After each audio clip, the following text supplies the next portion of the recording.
What's going on, everybody? Welcome back to viewer 4. I'm NeonMushroom. We're going into the semifinals of the Pandemonium Premodern Summer Series Championships, and we are playing against a known quantity. We'll get to him in a moment. If you don't know what deck we're playing, it's this one. It is Tinker, Welder, Prison. But if you don't know how this deck works, that means you're just coming into this series and we're quite late. There are more videos you should watch before this if you want to watch the entire series, so I'd recommend that.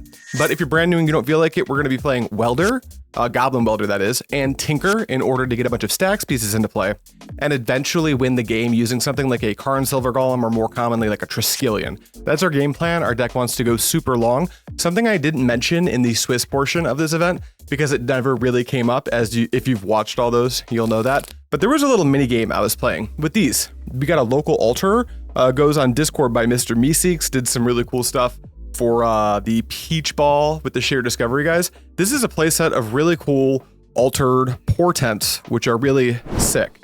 I have to give one away to every person who beats me at this tournament, and I've retained all 4 through Swiss. This is going to be the first matchup that I'm really sweating. It's going to be Guy Scott, Landlord Guy Scott. He's going to be playing straight up Goblins. If you don't know how this deck works, we've got a ton of gameplay on this channel, so I'm not going to go too deep, but there are some problems that this deck presents to me, like turn 1 Goblin Lackey, which I can't answer because you don't have mainboard removal or really sideboard removal hold for Pyroclasm, which can then cheat in like a Siege Gang Commander, which is going to be very, very problematic for us. And we are not going to be die rolling. This is going to be the semifinals, so we're going to be going by seeding, and Guy is in 2nd place, and I'm in 3rd place, meaning that he's going to be in the play regardless. That's everything you got to know. So let's go ahead and hop in to the games. All right, like I said in the intro, there's going to be no die roll because Guy's coming in at 2nd place. I'm coming in at 3rd, so he's got high seat. So he's obviously going to choose to be on the play. So the first thing to do is see if we have any opening hands on 7. I'm going to mulligan fairly aggressively. I imagine Guy's going to mulligan even more aggressively because he knows, we both know each other's lists, and he knows exactly how strong a turn 1 lackey's going to be. And he does have that. Looks like we're both keeping 7. My hand looks fine. His looks unbeatable. I'm not sure what I'm supposed to do about that. And he's on the play, so that's not great for me. All right. There he is. He knows how good his hand is. He's going to open on Mountain and play a lackey. And then I really want him to put that back in his hand, but he's not going to do that. We'll draw for turn, play City of Traitors. Nothing is good enough to follow this up. I'll play a Mind Stone, but if Guy has like a Siege Gang Commander, I think it's lights out. There's no board wipes on my main board, so I can't contend with that this early. He's going to attack with the Lackey. I'll drop to 19, trigger the Lackey. Lackey's going to put in a Siege Gang Commander. I'm already going to call it. There's no way we can win this game, but for the sake of this video, we do play all of these games out completely. So he's going to pass to me, tap my City of Traitors in my upkeep with the Rishadan Port, further locking me out of interacting with anything. I play Crosis, bounce the City of Traitors, normally a really cool interaction. Here doesn't even feel close to good enough because I've time walked myself, and he's still got that port. Guy's going to head to combat for 1, 2, 3, 4, 5, 6, it looks like. And then once I take that, there's going to be another Lackey trigger. He's going to be able to cheat another Goblin into play, and it looks like he's going for a War Chief. It is a War Chief. So now his Goblins are all going to cost 1 less and have haste. He plays Carpulzan Forest, a little bit of green because there's Naturalizes in his main board and sideboard. Plays a Mog Fanatic and passes to me. In my upkeep, I'm like, you want to tap this? He does. I'll draw, and we're going to play that City of Traitors back out. Doesn't seem great. What 3-drop could I play? I don't play anything. My hand doesn't look like it's going to interact. I'm pretty sure we're just like, pass, please kill us as fast as you can. Guy draws Naturalize. I don't think it matters. Plays Wooded Foothills, and I imagine he's just going straight to combat. Unless, well, if he has a Goblin, it would have haste because of the War Chief, but it looks like he doesn't. So he attacks for 1, 2, 3, 4, 5, 6, 7, 8, 9. That's going to bring us down to 4, and he's got a Siege Gang Commander, so Lackey's going to trigger. He's going to cheat in Goblin Matron. He actually could have cast it, but that would be silly because he's got a Siege Gang Commander. He can tap 4, sack 2, deal me 4. That's it. We're going to go to game 2 after we sideboard. All right, that was super quick, which I could have predicted, especially the guy being on the play and opening on Lackey. We have a very heavy-handed sideboard plan for this, and it's a good thing I have my notes because I couldn't remember exactly. We're going to be removing 2 Smokestack. That card's way too slow. I can't think of any game state where I want to tinker for it, so we're going to get it out of the deck. We're going to remove a Mishra's Helix. It's a 5-mana artifact that keeps Guy tapped out. It does not interact with his Lackey plan at all, so we're going to ignore that as well. 2 Furnace. Guy's not playing with the graveyard at all. And then 2 Goblin Welders. There's an interesting interaction that comes up in this matchup that makes my Welders pretty bad. Guy's Gem Palm Incinerators, which says cycle, and then you draw a card and deal X damage to to a creature where X is the goblins in play, it counts both players' goblins. So even if guy's board's empty, he can cycle a gem palm and just kill a welder whenever he wants. It doesn't interact with any of my stacks pieces or not smokestack, but sphere of resistance or anything like that. So those all gotta go. What are we getting? We're only bringing in 3 cards, just different numbers. We're gonna bring in 1 Powder Keg. Goblins, I really don't want to put Keg on 2 because I've got a lot of 2 drops that are artifacts that I don't want to blow up. But 1 will blow up lackeys, Mog fanatics. Not that he won't just sack it anyway, but at least gets it out of play. And Skirk prospectors. And then on 3, it's going to blow up Goblin war chiefs, matrons, I think sharpshooter as well. That should be mostly everything, but it's a lot of stuff. Then we're going to bring in 4 copies of Chill. Chill will mess us up a little bit because we're playing a couple welders still. And we've got the other card we're bringing, I'm just going to say it right now, is 3 Pyroclasms. It'll make the Pyroclasms way more expensive for us to play too. But Guy's going to be playing Naturalize, and he's going to have Goblin Tinkerers in the sideboard. So he's going to be able to deal with a lot of our permanents. So the goal is to get a chill down, make him have to use a bunch of mana to answer it, then slam Pyroclasm, and that's why we have 4 chills, deploy a chill afterwards. That's the game plan. If we're able to get there, those games are going to go super long. Let's go ahead and jump into game number 2. All right, going into game 2, you saw what I sided in. It's a ton. I do happen to know what Guy sided in. I can't remember what he sided out, but he brought in 2 Tinkerers and a 4th Naturalize. So he's got 6 ways in his deck now to deal with our artifacts and sometimes enchantments. The Tinkerer won't hit enchantments. But we also have so many color hate cards and like board wipes now. So the texture of this game will be different. I'll lead on Shivan Reef, paying a life, so it's got to be a welder. That's the only thing that costs 1 blue or 1 red, and it's a welder. We play the welder, not super great because I can see in my hand I have a Pyroclasm, but this welder is going to make it so if Guy has like a turn 1 lackey, he has to do some work to get through, and if he overextends, then I can really hit him with the punish on the Pyroclasm. He plays Mountain, taps for a red, and he's going to play, it looks like he does have the lackey, but he's going to open on Mog Fanatic, which makes sense. This is why we played the welder. If the lackey came down, we don't want a 1-for-1 with our Pyroclasm. I'm going to play Chill. Chill is going to make my Pyroclasms more expensive, but more importantly, it's going to make his lackey cost 3. So he's going to have to do some serious work to play the lackey, and then I'll be able to chill. By the time he can play lackey on 3 mana, I'll have 4 to be able to cast Pyroclasm. He attacks with the Mog Fanatic, passes to me. I'll take a draw, we'll play a Mind Stone, and it looks like we're just passing straight back with no land drop. Guy's going to, at the end step, lose a life to the Carpulsan Forest, meaning Naturalized is going to hit the Chill. This is another reason that I like not deploying the Pyroclasm just yet. He already answered the Chill, meaning he's down to Naturalize, and now if he overextends, I can Pyroclasm then. He's going to play Carpulsan Forest number 2, tap for 2, and then is this a Tinkerer? Yeah, this is a Goblin Tinkerer, one of those sideboard cards I was telling you about. Then he's going to tap for 1, probably a red, losing a life going down to 18, and he'll drop a lackey. This is the point of the game I was trying to set up with my opener. I am going to lose my welder here, but I play Rishadan Port, tap for 2, play a Mind Stone, then I can tap for 2 more, and is it coming? It's the Pyroclasm, so it's a 2 for 2, but this 2 for 2 is huge because he has an empty board, and I have access to 1, 2, 3, 4, 5 mana with 2 Rishadan Ports, and I think there's a Tinker in my hand. There's a Tinker and a Masticore in my hand. Guy plays Mountain, taps for 3, it looks like it's going to be a Matron. Matron's cool here. I don't play any permission, so we can't, there's no blue blast or anything. He gets a Ringleader, and I think I did edit it in a way where he doesn't like pull it back and play it forward, and there's a Skirt Prospector, but he had to double take the Ringleader because I do have 2 ports, so a Soul Land's going to mess him up pretty bad here, which I draw for turn. It's a City of Traitors. Now if I hold the City of Traitors and the 2 Rishadan Ports, I can just never let him cast the Ringleader. I'm going to cast Tinker, losing a Mind Stone, and then probably get Triskelion here.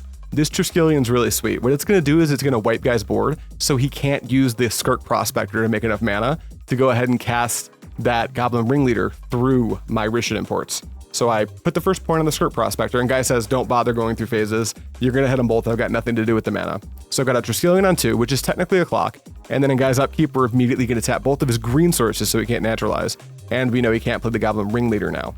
He's going to tap for nothing. He's just going to pass the turn, holding up 2 red. So I'll draw for turn. We're just getting busy, or we have anything in the main phase? Yep, just getting busy for 2. Starting the clock. Guy goes down to 15. Then we're just passing the turn. Nothing to do except for tap Guy out of green again in his upkeep before he draws. So even if he hit the Naturalize, he couldn't cast it, but he doesn't. He's going to tap for 2 and play a Pile Driver. A lone Pile Driver we're not sweating because it just attacks for 1, and we've got a Triskelion in play. We draw, and then we're going to tap for 2 and play Winter Orb and Masticore. So this is kind of like us locking the door shut immediately. There's technically routes Guy could take to get out of this, but if I keep feeding this Masticore and keep holding up mana to regenerate it, Guy's not going to have a lot of ways out of this. He's going to pass to me after drawing. I'll untap. What am I doing here? I've got a Crosis' Catacombs in hand. That's important. I untap the City of Traitors, and then I go to draw for turn. I should not have done that. I should feed it. I think I had a Gemstone Mine in hand or a Crosis. It was a Gemstone. We go back. I put the land in the graveyard, then I draw the card for turn. A little bit of a walk back because I completely forgot to discard the Masticore. We're in round 6 of this tournament and we're all having probably the best time ever. Here I make a huge mistake. I play I guess it's not a mistake, but I play the Tangle Wire knowing that I'm going Hellbent and I've got a Masticore. This is going to force me to have to crack my Mind Stone on my upkeep, which is going to be problematic. Guy's going to play a Mountain.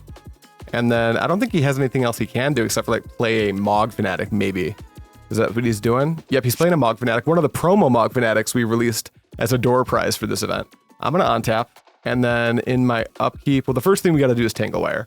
So I'm going to tap 3 permanents to the Tangle Wire. I think I end up doing both creatures plus the Tangle Wire since I don't need to hurry to kill Guy or anything.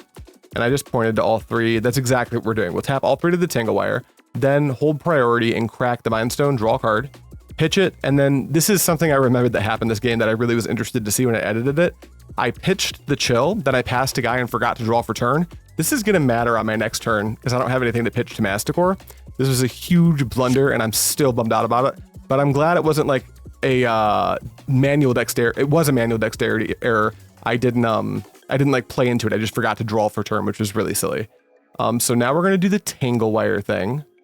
I think we're conversing about what we're untapping, what we're Tangle Wiring. And with the trigger of Masticore on the stack, I'm going to tap the City of Traitors to hit the Mog Fanatic. And then Guy's obviously going to sack the Mog Fanatic, shoot the Triskelion, which doesn't really matter here. And then the Tangle Wire is going to tap the Masticore and itself. Then I'm going to go to draw for turn. Then Guy reminds me, hey, your Masticore is dead. I'm like, oh. And at the time I was like, oh yeah, that makes sense. But after the game, we were like, how did that Masticore die? That's how it died. I forgot to draw for turn. I'll attack for 2 with Triskelion, bringing Guy to 5. We're still in a really good spot, even without the Masticore. We'll play Ancient Tomb, sacrifice the City of Traitors, and then looks like we're passing back to Guy, who untaps his Pile Driver and has to tap 2. He also gets to untap one of his lands. So we can either have a Pile Driver untapped or a land untapped. He goes with a land, it looks like, and then draws for turn. Does he have a spell here? He does. He has to lose a life because he untapped Purples and Forest. Skirt Prospector is the spell, so he's got some extra mana. But he is under a lot of pressure, and I'm shooting the Prospector with my Triskelion. So I've got a 1/1, but he's only at 4 life. I'm going to attack him for 1. Now, the Tangle Wire does roll down to 1, and I tap it. Guy just reminds me to actually do the thing. We bring Guy to 3, and then I've got a Tinker that I can't cast because I didn't untap my blue source. So I think we're just passing the Guy here. But our spot's amazing. Guy's going to only be able to untap 1 land, and he has to choose between having a land untapped or a Goblin Pile Driver. At this point, I wonder if it's Pile Driver just so he can block, but he doesn't do that. He wants the land, and he's rewarded for it. He draws a Wooded Foothills and plays it as land for turn. Then he fetches. This is dangerous. Now he's down at 2, and he's getting a mountain, and if he wants to make green ever, it's going to cost him a life. So that's really tricky. Then he's going to, he could play nothing, actually. It looks like he can't cast any of the spells in his hand. He's going to pass to me. I'll untap. I don't have to tap anything because I removed the fading counter. So I've got an untapped Tangle Wire and a Tinker in hand. I'm going to lose a life. Maybe not. Am I going to lose 2 life? I am. I'm going to lose 2 life to Ancient Tomb. And then I'm going to play Crosis' Catacombs, bouncing the Ancient Tomb to hand. Then I'll tap the Crosis for blue, I guess. And yeah, we're going to Tinker away that empty Tangle Wire. We're going to go get Karn Silver Golem. This is a cool spot. I think here I put Guy on having another Naturalize. So I'm going to wake up the Winter Orb. And if Guy has Naturalize, he's dead anyway because he has to pay a life for green. And he'll take 1 from the Triskelion. What he has here is this Gem Palm Incinerator, which does kill my Triskelion. But I'll animate my Winter Orb and attack him for 2, meaning we're going to go to game number 3. All right, going into game 3, we're back in the danger zone because Guy's on the play. And if he opens on Goblin Lackey, we're still in a lot of trouble because we can't really cast like a turn 1 Pyroclasm. So we would need a Pyroclasm to recover from that, meaning we're going to be really picky about our opening hand. Neither Guy or I like our openers, I don't think. I'm looking at mine, and it looks pretty bad, and I'm shuffling it in.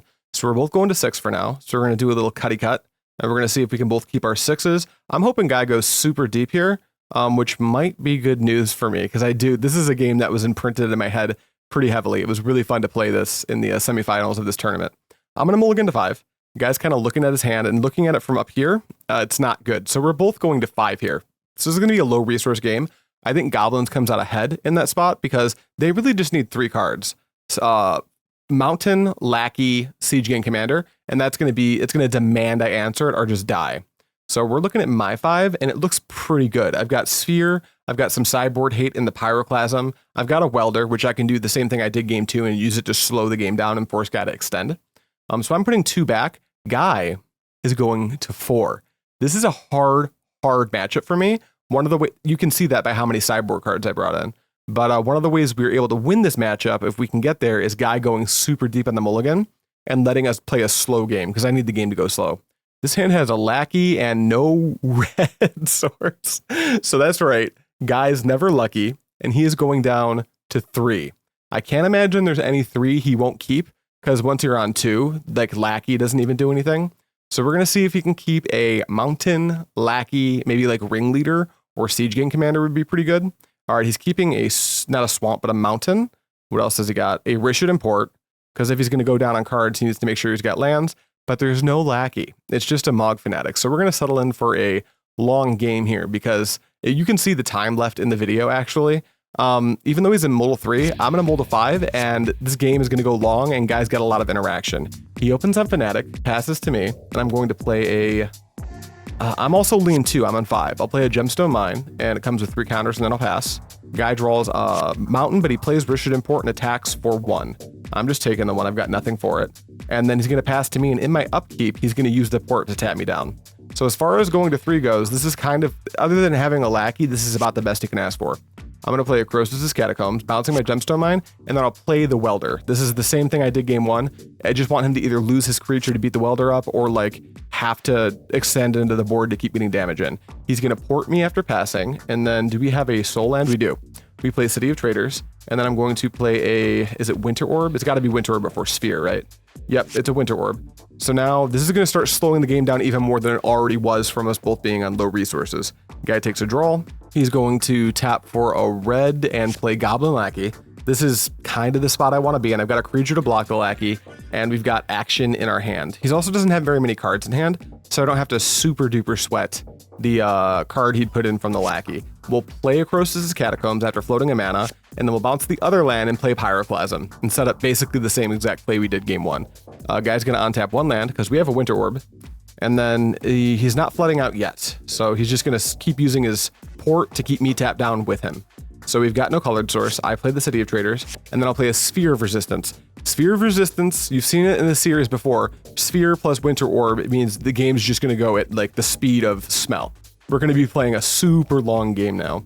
I've got lands, but I've got the City of Traitors. I wonder if I want to crack it by playing another land. I do. I play Gemstone Mine after floating 2 at the City of Traitors, and this is going to force me to have to sacrifice the City of Traitors. I'll make a colored mana, and I will play Chill. All right, Chill plus Sphere means all Guy's red spells. His 1-drops cost 4, his 2-drops cost 5, and his 3-drops cost 6.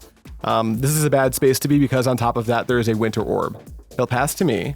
I'm going to untap my Crosis' Catacombs. And I think Guy's asking me, do I know of any lands in your hand? I do not. He doesn't know about the other city in my hand. So he's going to tap my Crosis' Catacombs. I'm going to draw, and then I think I'm just playing this City of Traitors out. I've got nothing to do, which I'm completely fine with. I love how slow this game's moving.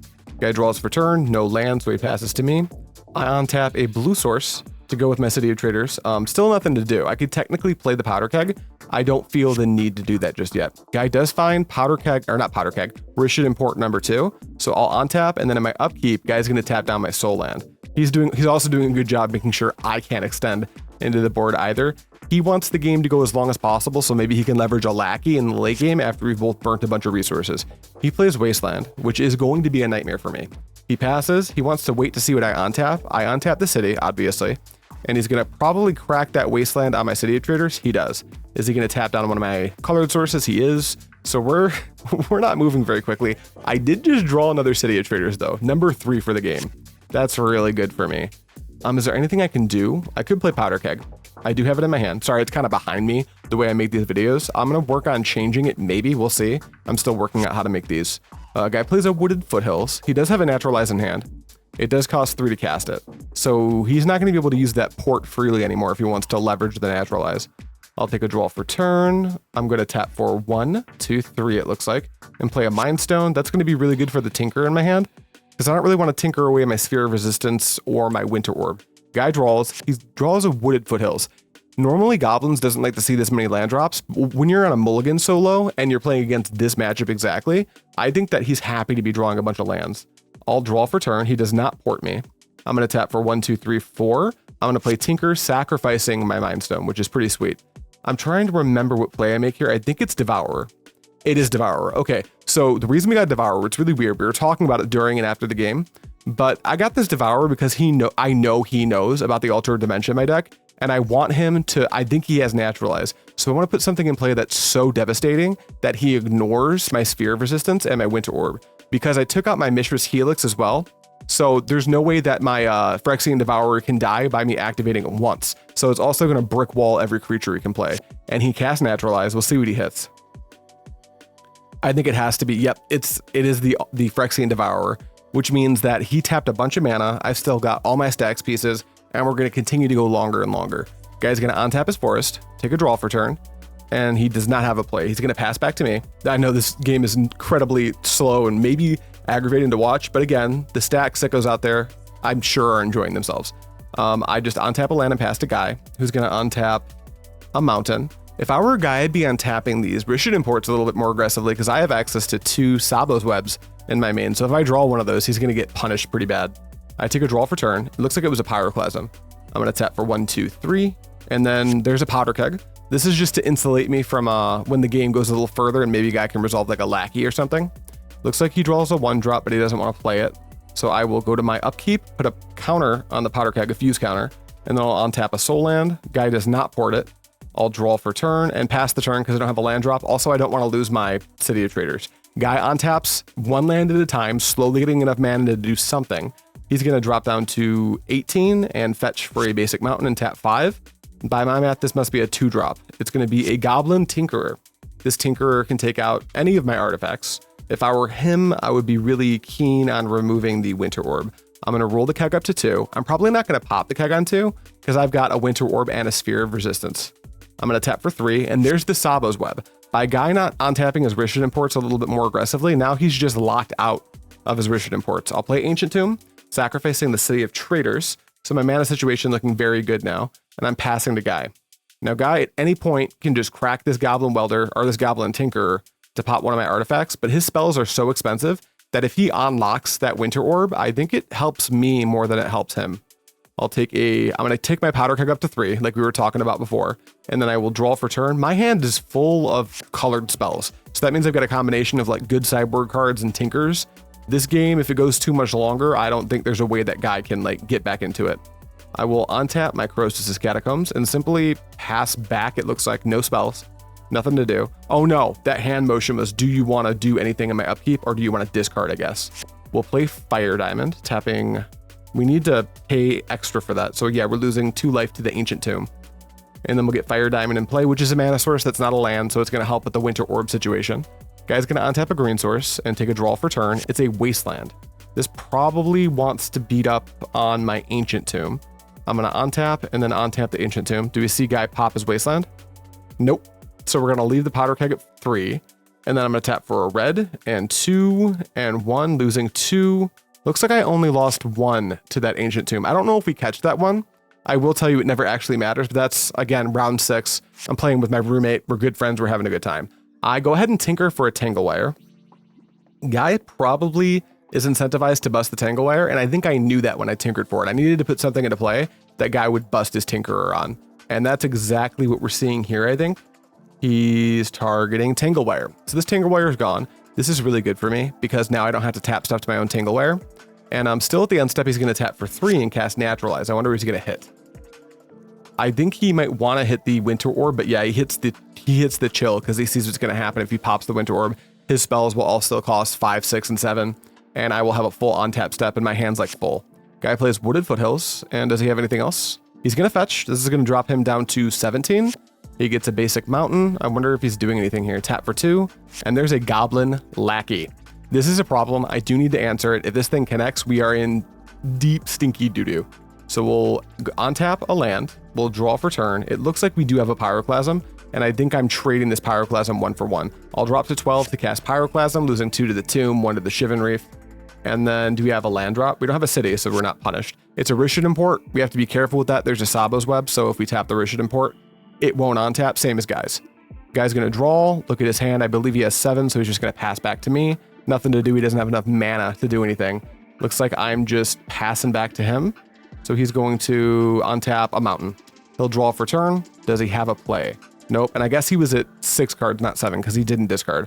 I'll untap a Catacombs, I'll play another Rishadan Port. Now we've got a ton of mana. I will tap for 1, 2, 3, and we'll play Chill. Now Guy's spells are all crazy expensive again, other than like Naturalize. Guy's going to untap a green source and draw for turn. Where does he hit here? Is that, I think that was another Lackey that he can't cast because it costs 4. He's going to pitch a Goblin Matron and pass to me. So I'll untap a colored source. I think I just drew a Pyroclasm. I'll pass back to Guy. He'll untap a red source, draw another red source. So now he's at 5. So he can cast a spell now if he wants to. He's tapping 4. Is it a Lackey? It's a Lackey, but we have the Pyroclasm all wrapped up. And here we're happy to trade 1 for 1 with a Lackey since Guy just can't seem to get an untap step because our Winter Orb is so good. I'll draw for turn. I'm going to tap for 1, 2, 3, 4, 5, losing 2 life, going down to 8, which really should be 7 because I missed 1 point off the last Ancient Tomb tap. We play Masticore, and we can't regenerate it, but this Masticore is just going to get in the way of this Lackey. And the guy's got a small window to naturalize it, but he needs to have the naturalize and an untapped land because we still have the Sphere of Resistance. So Guy is passing to me, and this is not good for him. This means that I can untap my Ancient Tomb and just start shooting everything he plays. We do have to feed the Masticore in order to keep it around. We pitch a Tsabo's Web. And then, are we just attacking or are we going to shoot it? Looks like we're going to shoot the Lackey. You want to get this game over with as fast as possible. We'll attack with the Masticore for 4, bringing Guy down to 13, play a Shivan Reef and pass, where Guy's going to untap 1 basic mountain. He draws for turn. He goes to discard and pitches a Goblin Ringleader. Ringleader not great when you can't even cast the 7 cards you have in your hand. So why would he want more? And I draw, and then I'm going to pitch Tangle Wire. I pitch Tangle Wire and then draw to the Masticore. Then we attack for 4. We're going to try to brad this Masticore all the way to victory, I think. We're going to play Crosis' Catacombs, bouncing something. I think that was just a tapped Rishadan Port. Guy's going to untap a land, draw a card, discard a Siege Gang Commander, and I think he's passing to me. We'll untap a Crosis' Catacombs. We have to feed our dog, so we'll pitch a Karn Silver Golem. Then we will draw and attack Guy for 4. Guy's reading it because I think he has a naturalize. I'm like, nah, you can regenerate this thing. So he's going to drop down to 5. And then I will play another Rishadan Port, the one that I picked up off the Crosis' Catacombs. And then we're tapping for... we're not tapping the port because we know we have the Tsabo's Web. So we'll tap for 1, 2, 3. What 2 drop are we playing? Chill number 2. Guy's 1 drops now cost 6. His 2 drops cost 7. His 3 drops cost 8. And the maximum mana he's going to have next turn will be untap 1. Looks like he's just casting a spell. Naturalize. What's he hitting? The Winter Orb. This is not good. Not for me. It's not good for Guy. He just hit the Winter Orb, but the cheapest spell he can cast is a 1 drop at 1, 2, 3, 4, 5. He could tap all of his mana to play like a Lackey right now. He's going to tap all of his mana to play a Skirt Prospector. I think this is going to be the game if I'm looking at the board state right. I could shoot the Prospector, which I probably should do. I don't know if I end up doing it because I know that I'm going to win if the game keeps going. So I'm going to draw for turn, feed the Masticore. I actually don't remember if I remember to feed the Masticore, probably because we see that the game's ending here and I've got like 10 cards in hand, so it doesn't matter. I'll attack for 4. He doesn't block. I tinker. I would go get Triskelion, shoot him for 1. We wind up getting there, which is that has less to do with me outplaying Guy and more to do with him mulliganing to 3 and me getting all of the tools that I needed. So we did win the semifinals, meaning we didn't have to give away any of our beautiful Albana Corsi, Mr. Meeseeks altered portents. So I still got the full playset. I did take the whole playset with me home for recording, obviously, because I don't want to spoil who ends up winning this tournament. Why? Because we have a previous winner in the finals. Next round, Chris did win his top 4 game right next to me up against Ryan Gates playing Rexer, our recurring Nightmare Survival, meaning that I will be playing Chris Shavers again, who is on Tide still, land still with the Parallax Tide combo in the finals. And when that video comes out, which will be in a day or 2, it will be the supercut, just like we did on the last tournament. So it's going to be the entire tournament. Condensed, a lot of the fluff taken out of the middle pieces between the games. And then at the end, there will be the finals, and you will know who the Pandemonium Premodern Summer Series 1 2025 champion was. It's a good game. I do know that. I can't tell you who wins, but hopefully you'll watch and enjoy it. That is all I have for you guys today. Thank you so much for watching. And as always, I'll see you next time.